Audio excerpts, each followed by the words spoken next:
आज मैं मिली बोलता है हिंदुस्तान के एंकर समर राज, जो आज यूट्यूबर मीट्स में हमें बताएंगे how to improve anchoring and scripting skill.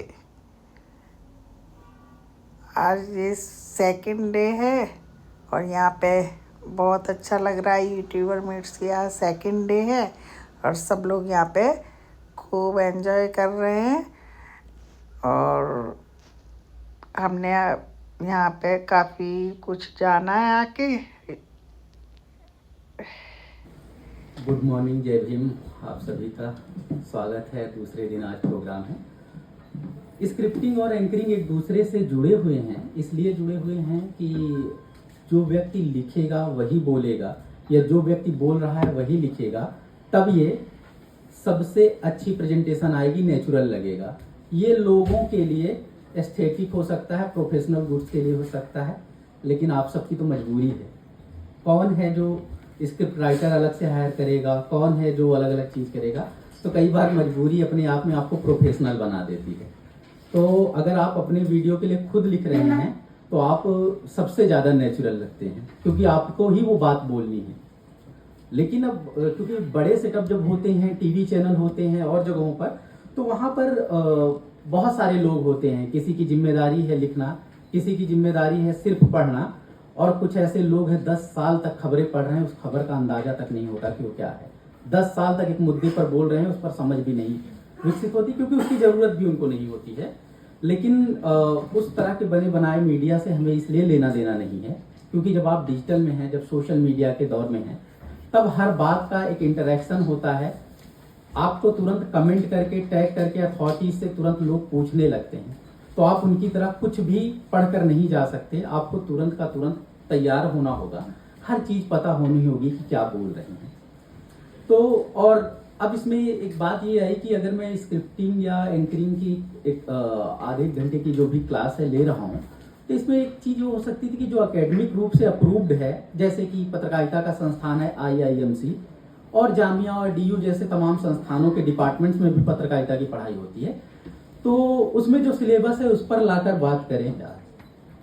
लेकिन एकदम सीधी सी बात कि उसमें जो पढ़ाते हैं उनको रत्ती भर पत्रकारिता आती है क्या? हमारे गुरु हैं, आती है क्या उन्हें लिखना बोलना आता है क्या? फिर हम उनसे क्यों सीखेंगे? सीधी सी बात है। उनको जाति जाननी है, उनको स्टेटस जानना है, किस विधायक सांसद के करीब हो जानना है, गोबर गौमूत्र में कितनी आस्था है ये जानना है। उनको ये नहीं जानना है कि सामाजिक न्याय के प्रति आपकी प्रतिबद्धता क्या है। उनको ये नहीं जानना है कि लैंगिक न्याय का आपका सावित्रीबाई फुले वाला अप्रोच क्या है। उनको ये जानना ही नहीं है कि पेरियार की उस एग्रेसिव विचारधारा में भी कई लोग यकीन रख सकते हैं। उनको बस हर किसी को नक्सल, आतंकवादी या देशद्रोही कुछ भी पोर्ट्रे कर देना है। तो एक समस्या है, और राइट विंग हर जगह का खतरनाक है। शिवाजी कल बता ही रही थी कि कैसे मतलब उनको मुस्लिम समाज में भी इसी तरह फेस करना पड़ता है। तो वो सब समस्या है। संस्थान ऐसे ही चलते हैं, तो संस्थानों का हम नहीं लेते हैं, उससे बहुत पेचीदा हो जाएगा मामला। हमने खुद जो पूरे 3-4 साल पढ़ाई की है, 1 साल IMC में, उसके पहले जहाँ जहाँ पढ़ाई की है, अगर हमसे कोई पूछ ले कि आपने क्या पढ़ाई की है, उसमें जो थ्योरीज थी, और हम टॉप के स्टूडेंट रहे हैं, ऐसा भी नहीं कि मतलब क्या पढ़े हैं, वो हमें पढ़ाने वाले से कोई पूछ ले, हमारे टीचरों से, कि आपने 20 साल जो पत्रकारिता पढ़ाई उससे क्या सीखा है, वो भी कुछ नहीं सीखे हैं। तो क्यों ऐसा है? क्योंकि एक पैटर्न होता है। जैसे ANI का नाम आप लोगों ने सुना होगा। ANI इस देश का क्या पूरी दुनिया का सबसे बड़ा फीड भेजने वाला एक न्यूज एजेंसी है। एशिया में तो बहुत पॉपुलर है, इंडिया में तो है ही इंडिया का, स्मिता प्रकाश चलाती हैं। तो कल जैसे उदाहरण दिया जा रहा था, अभी मैं स्क्रिप्टिंग और इसी में ही लेके आ रहा हूँ इसको, उदाहरण दिया जा रहा था। एक वरिष्ठ पत्रकार बता रहे थे कि आप WhatsApp पर भरोसा मत करो, सोशल मीडिया पर भरोसा मत करो, एजेंसी सबसे बड़े भरोसे का स्रोत होना चाहिए NI को। लेकिन कम से कम उसकी 150 ऐसी खबरें हैं जो रजिस्टर और फैक्ट चेक्ड हैं कि सीधा सीधा प्रोपेगेंडा चला रहा है। दुनिया का सबसे बड़ा संगठन खबरों का पूल जिसके पास है, वो भी एजेंडा चला रहा है। जिसके पास सिर्फ मैसेज भेजने की क्षमता है, वो भी अपने हिसाब से एजेंडा चला रहा है। तो एजेंडे में एजेंडा किसका हो, इस पर आ जाइए। बिना एजेंडे का कुछ नहीं होता, इस भ्रम में मत रहिए, ठीक है?